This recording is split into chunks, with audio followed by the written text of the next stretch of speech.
Hello everyone, and welcome back to the show. It's me, ichino-ani, while time flies. Today is July 14th, a brightly shiny Monday in 2025. Alright class, let's gather around. Today we're going to dig into a super interesting trending article from Machine Learning, arXiv. The title is a bit of a question. Why is your language model a poor implicit reward model?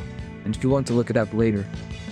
The pro is arXiv.org/ABS/25N 7.7.981. Phew, that's a long one. So let's unpack this together.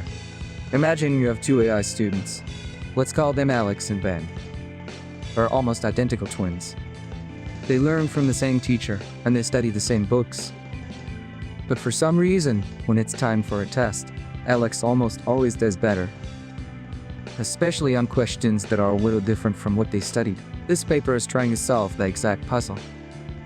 Why does Alex, who we'll call an explicit reward model, or ICRM, do better than Ben, the implicit reward model, or IMRM? It's a real head-scratcher for scientists. Because these two models are so similar in how they're built, that the researchers in this paper think they found the answer. And it's all about how these AI students pay attention. Their main discovery is that Ben's implicit model, IMRM, tends to focus too much on the exact words he sees. He's what we might call a tough-end level reader. So if you say, I'm happy, he understands. But if you say, I'm feeling joyful, which means the same thing, he gets a little confused because the words are different. He relies too much on these superficial, token-level cues. Alex, our explicit model, is different. He's better at understanding the deeper meaning, or the feeling behind the words, not just the words themselves. This is why he's better at generalizing to new situations. Before figuring this out, people had another idea. They thought maybe Ben, the implicit model, was struggling because he had to do two jobs at once, much-grading answers, but also trying to generate them. The paper shows this probably isn't the real reason. They did a cool experiment, a bit like a science fair project. They gave VIs a very hard puzzle, something called a Hamiltonian cycle problem. Think of it like finding a very specific, tricky path through a maze, and guess what? The implicit model couldn't solve the puzzle on its own. It couldn't generate a correct path. It was still really good. The path was correct or not, just as good as the explicit model. This shows that being a good generator isn't the problem. The problem is really about understanding things on a deeper level. Okay, so how does this affect our daily lives?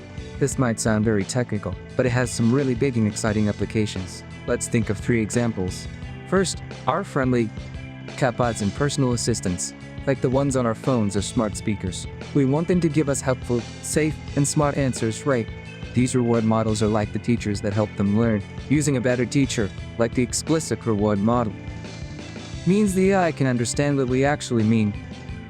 Even if we don't phrase our questions perfectly, it gets the gist of it, which leads to much better conversations. Second, think about content moderation online. You know, filtering out mean comments on websites or social media. It's a huge job.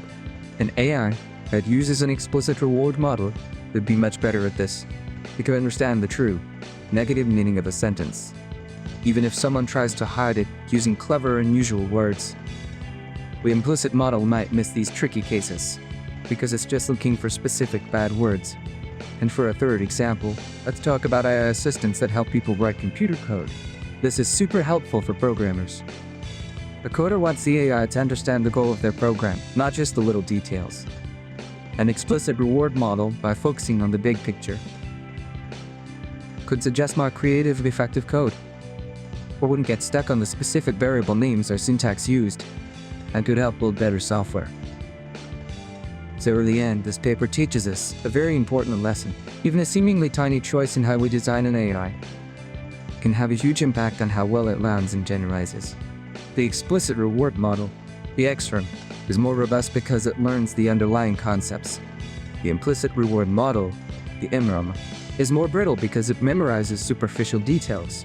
It's like the difference between truly understanding a math formula and just memorizing the answers to the homework problems when the test comes. The student who really understands will always do better. What a fascinating discovery. It really highlights that the little details can make all the difference. That's all the time we have for today. Everyone, thanks for tuning in. Keep asking questions and stay curious. Bye bye now.